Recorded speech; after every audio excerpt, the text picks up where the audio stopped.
آپ سب ماشاءاللہ جانتے ہیں، لیکن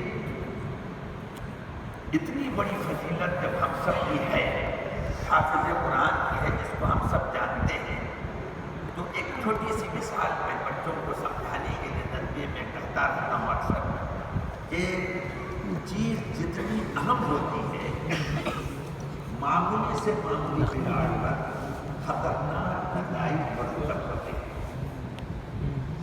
بیتوکے میرے جملے ہیں 2400 وہ دنیا میں گونجتے رہتے ہیں، میں کوئی علمی آدمی نہیں ہوں، ان بیتوکے جملوں میں جملہ یہ بھی ہے، چیز جتنی اہم ہوتی ہے معمولی سے معمولی بگاڑ پر خطرناک نتائج مرتب ہوتے ہیں۔ اس پر ذرا غور کیجیے۔ مثلاً مثال کے طور پر رمضان کا مہینہ بہت فضیلت کا ہے، بڑا اجر ملتا ہے، آپ سب نے سنا ہے، سب عالم ہیں۔ تو رمضان کے مہینے میں ایک بار سبحان اللہ کہے پتہ نہیں کتنا اجر ملے عام دنوں کے مقابلے میں۔ اسی طرح حرم میں عبادت کریں تو کتنا اجر ملے عام جگہوں کے مقابلے میں۔ اس طرح سوچتے جائیے فضائل کے تعلق سے۔ اسی کے ساتھ ساتھ ایک دوسرا رخ یہ ہے، ان جگہوں پر گناہ کرے تو دوسری جگہوں پر گناہ کرنے سے زیادہ گناہ ہوتا ہے۔ رمضان میں کوئی زنا کرے، رمضان میں کوئی شراب پیے، رمضان میں کوئی نماز چھوڑے، رمضان میں کوئی اللہ کی نافرمانی کرے تو اللہ کا وبال ذرا زیادہ ہے۔ میں اکثر طلباء سے کہتا ہوں نظمیں پڑھاتے ہوئے، 10 جوتے والی ایک روایت ہے، یہ بھی میری ایک اصطلاح ہے، بعض روایتیں 10 جوتے والی ہیں۔ یعنی مثال کے طور پر ایک حدیث ہے، آپ میں سے ریاض الصالحین، تہذیب الاخلاق یا جو بھی چھوٹی کتابیں پڑھ چکے وہ پڑھ رہے ہوں یا جو عالم ہے وہ سب جانتے ہیں، ثلاثۃ لا یکلمهم اللہ یوم القیامۃ ولا ينظر الیہم ولہم عذاب الیم۔ اس میں شیخ الزانی کہا، نمبر 1 شیخ الزانی، یہ نہیں کہا کہ رجل الزانی، یہ نہیں کہا کہ شاب الزانی، شیخ الزانی، یعنی اس کا ترجمہ یہ ہے بوڑھا پھوسڑ مرنے کے قریب ہے، قبر میں پیر لٹک رہا ہے، پھر بھی زنا کر رہا ہے، یعنی اس کو 10 جوتے ایکسٹرا کرے۔ یعنی زنا کوئی بھی کرے گا اس کا ایک متعین گناہ ہے، لیکن اس بڑھاپے میں کرے گا اس کو 10 جوتے ایکسٹرا ملیں گے، یعنی اللہ تعالیٰ نظر کرم نہیں کرے گا اور اس سے بات نہیں کرے گا، تڑپتا رہے گا قیامت جب تک اللہ چاہے۔ اسی طرح ملک الکذاب، ایک آدمی جھوٹ بولتا ہے، لعنت اللہ علی الکاذبین، دنیا میں جہاں کہیں بھی کوئی جھوٹ بولے گا اس کا ایک متعین گناہ ہے، لیکن ملک الکذاب آدمی جھوٹ بولتا ہے روٹی کپڑا مکان کے لیے، پیٹ کے خاطر وغیرہ وغیرہ، اس کو سب کچھ ہے، بادشاہ ہے، لیکن وہ جھوٹ بولتا ہے، اس کو 10 جوتے ایکسٹرا ملے گا۔ کیا مطلب؟ اللہ تعالیٰ اس پر نظر کرم نہیں کرے گا، اس سے محبت کے ساتھ گفتگو نہیں کرے گا۔ کہنے کو تو معمولی جملہ ہے، لیکن قیامت کے دن جو ہولناکی ہوگی، یوم یفر المرء من اخیہ وامہ وابیہ وصاحبتہ وبنیہ لکل امرئ منہم یومئذ شأن یغنیہ یوم تذہل کل مرضعۃ عما ارضعت وتضع کل ذات حمل حملها وتری الناس سکارى وما هم بسکارى ولکن عذاب اللہ شدید یوم لا ينفع مال ولا بنون۔ سب آپ حافظ ہیں، جانتے ہیں قرآن سے متعلق کیا کیا ہے، قیامت سے متعلق۔ تو ایسی حالت میں اللہ میاں نظر کرم نہ کرے تو بھی پتہ ہے کیا حال ہوگا۔ تو ملک الکذاب، اسی طرح عائل المستقبل، یعنی استقبال کوئی بھی کرے گا اس کی ایک سزا اللہ کیا متعین ہے، لیکن یہ پھپکڑ جس کو پہننے کو کپڑا نہیں، رہنے کو مکان نہیں، کھانے کو غذا نہیں، کبر کی کوئی چیز نہیں، پھر بھی کرتا ہے تو اس کو 10 جوتے ایکسٹرا کرے۔ تو گناہ کے بارے میں بھی ہے، اسی طرح دیکھا ہوگا آپ نے شاب النشا فی عبادت اللہ، ایک جوان اللہ کی عبادت میں رہے، گرچہ گھومنے کی خواہش ہے، جوانی میں انسان ذرا سا چلبلا ہوتا ہے، ذرا منچلا ہوتا ہے، لیکن وہ اپنی جوانی کو محفوظ کر کے کسی لڑکی کی طرف نظر نہ اٹھائے، کسی اور غلط کام کی طرف توجہ نہ کرے، تو یہ زیادہ باعث اجر ہے۔ یہ نہیں کہا یہاں پر کہ رجل النشا، شیخ النشا، بوڑھا جو ہوتا ہے بادلہ اللہ ضرور کرتا ہے. ہم جیسے بوڑھے اب تھکے کھا کر جھک مار کے مسجد جانے لگے. جوانی میں جو جاتا ہے اس کی حیثیت کچھ ہے. تو اللہ کے ہاں جزا اور سزا میں کمی زیادتی مناسب اور حالات اور مقام کے اعتبار سے ہے. شاپ النشا میرے بات کرنے کا 7 قسمیں آپ جانتے ہیں. میرے پاس وقت نہیں ہے, آپ کے پاس وقت نہیں, اور ایسے کم وقت میں مجھ جیسے زیادہ بڑے مقرر کو آپ نے بنایا جو 4 گھنٹے سے زیادہ تقریر کرتا نہیں. اور آج تک تو یہ تو آپ زبردستی مجھے قہر کاٹ کر دبا دینی کہہ رہا ہے وہ ظالم. اب تمہیں اجازت ہے حال دل سنانے کی, زبان ہو تو سناؤ. لیکن سچی بات یہ ہے کہ اتنا عظیم منصب آپ کا ہے, اسی کے ساتھ ساتھ اپنے منصب کا خیال رکھیے. اپنے منصب کا خیال رکھیے. یہ راز کسی کو نہیں معلوم کہ مومن قاری نظر آتا ہے, حقیقت میں ہے قرآن. تیرے ضمیر پہ جب تک نہ ہو نزول کتاب, یہ رہ شاہد نازی نہ صاحب کشاف. ابھی میں نے ایک شعر اور سنایا تھا ان کو بٹھا کر کہ قرآن ہے شاہد کہ خدا حسن سے خوش ہے. کس حسن سے؟ یہ بھی تو سنو حسن عمل سے. میں یہ سمجھتا ہوں کہ آپ حافظ ہیں, حافظ ہونے کی ذمہ داری نبھائیے اور اس کی لاج رکھیے. اس سے بڑھ کر تقویٰ کوئی چیز نہیں. یہ قسمت سے اللہ نے آپ کو ایک موقع دیا. سچی بات بتا رہا, آپ مجھے اندر آنے میں شرم آ رہی تھی. میں اللہ کے فضل سے جامعہ کا باپ ہوں. ارے ہم لوگ عبد المتین, ہم لوگوں کے سامنے جامعہ قائم ہوا, جامعہ پروان کرا, اور یہ سب ہمارے بچے. مولانا مقبول صاحب اس وقت محتمل تو ہیں, لیکن کیا کریں, باہر آئی تو کہتے حق ہمارا ہے. تعمیر کے حبیب پہ لکھا ہے میرا نام, دیوار اگر آپ سے منسوب بھی ہے. خوشی کی بات, آپ لوگ سوچ نہیں سکتے جامعہ کی سب بنیاد اس جامعہ آباد کے سب بنیاد میں بھی تھا, طالب علم تھا ابتدائی درجے کا. ہم ہی 2-4 لوگ تھے جو آگے جس وقت جامعہ کی اصل شکل میں بھی نہیں تھا. تعلیمی نظم اس طرح تھا نہیں, لیکن آج بھی ہمارے دل میں جامعہ کی جو محبت ہے وہ مکمل فارغ ہونے والے کے دل میں بھی وہاں ہے. ہمارے سامنے جامعہ کے متعلق کوئی کہتے میں برداشت نہیں کر سکتا. تو یہ بہت بڑی بات ہے. تو ایسے میں آپ سے کہتا ہوں کہ اس کی لاج رکھیے. لاج رکھنا ہی تقوی کا صحیح مفہوم ہے. مولانا عبد الباری صاحب ندوی رحمۃ اللہ علیہ محکوم جامعہ اسلامیہ کے تعزیت کے سلسلے میں مجھے بھٹکل آنا ہوا, ندوی کی طرف سے بھیجا گیا. تو مجھے کوئی بولنا تو آتا نہیں, ایکسیڈنٹلی کچھ گفتگو میرے دماغ میں آئی اور اساتذہ کے مجمع مجھ سے کہا گیا کہ مولانا سے متعلق کچھ کہو. تو قرآن کی ایک آیت میرے سامنے آئی اور اسی کی تشریح میں نے مختصر کی. ابھی بھی مختصر ہی کروں گا, ڈر لگتا ہے کہیں میں بہت جاؤں, آپ کا وقت ضائع ہو جائے, سما خراشی کی معاف. لیکن وہ آیت مجھے یاد آئی. دیکھیے قرآن میں اکثر جگہ قرآن کی مرکزی صفت کو بیان کیا گیا ہے. تو میں سمجھتا ہوں یہ صفت صرف خبر دینے کے لیے نہیں بیان کیا گیا ہے, بلکہ یہ حامل قرآن, مومن بالقرآن, عامل بالقرآن جو ہے اس کی یہ صفت ہے. سمجھے, جیسے ہم کسی بزرگ کے ساتھ رہتے ہیں تو ہم سمجھتے ہیں کہ اس بزرگ کی خصلتیں ہمارے اندر ہیں. نبی صلی اللہ علیہ وسلم کی تربیت کے نتیجے میں نبی کی صلی اللہ علیہ وسلم کے اوصاف صحابہ میں منتقل ہو گئے, اور صحابہ کرام نے نبی کے اوصاف کو اختیار کیا. اور اللہ کے رسول صلی اللہ علیہ وسلم کے بارے میں حضرت عائشہ نے فرمایا کان خلقہ القرآن. تو معلوم یہ ہوا قرآن کی جو مرکزی صفت ہے وہ ہر مومن کی صفت ہونی چاہیے. اس کو ذرا دھیان سے 2 منٹ سے سنیے, ادھر ادھر باتیں نہ کیجیے. وہ یہ ہے کہ قرآن میں اکثر جگہ بتایا گیا, ایک آدھ لفظ کا اضافہ ہوگا کسی آیت میں, لیکن مرکزی طور پر یہ 3-4 الفاظ اکثر جگہ ہے.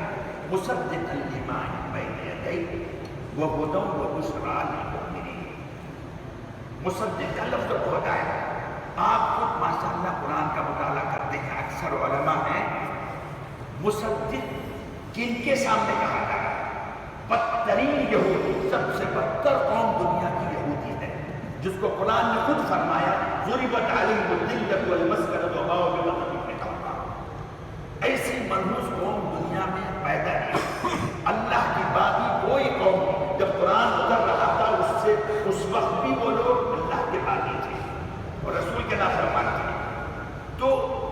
ان کے پاس تورات اصل شکل میں مشکل سے تھا، اور اگر کچھ چیزیں تھی بھی تو اس کو چھپاتے تھے. تو ایسے میں قرآن کو اتنی لجاجت کی ضرورت نہیں تھی کہ ان کی تصدیق کرتے، ان کے خیر کا اعتراف کرتے.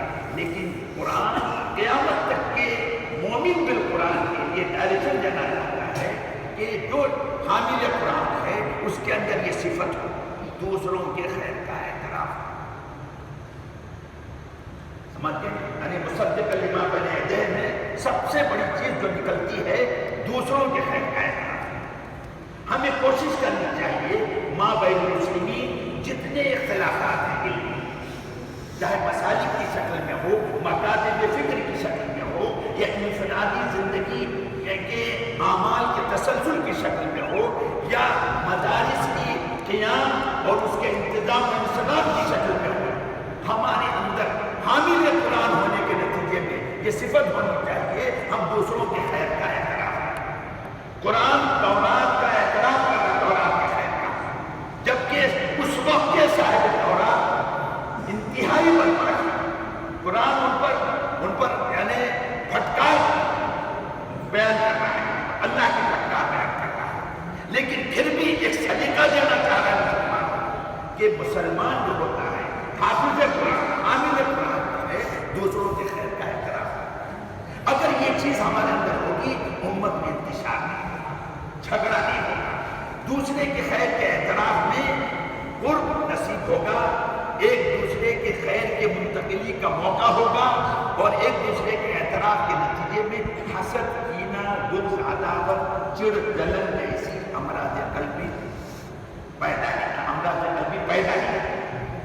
تو اس لیے سب سے بہتر آپ کی ذمہ داری یہ ہے کہ کیا ہے، حامل قرآن، حافظ قرآن ہونے کے اعتبار سے دوسرے کے خیر کا اعتراف کریں. اور دوسری بات، ہدی و بشریٰ للمؤمنین.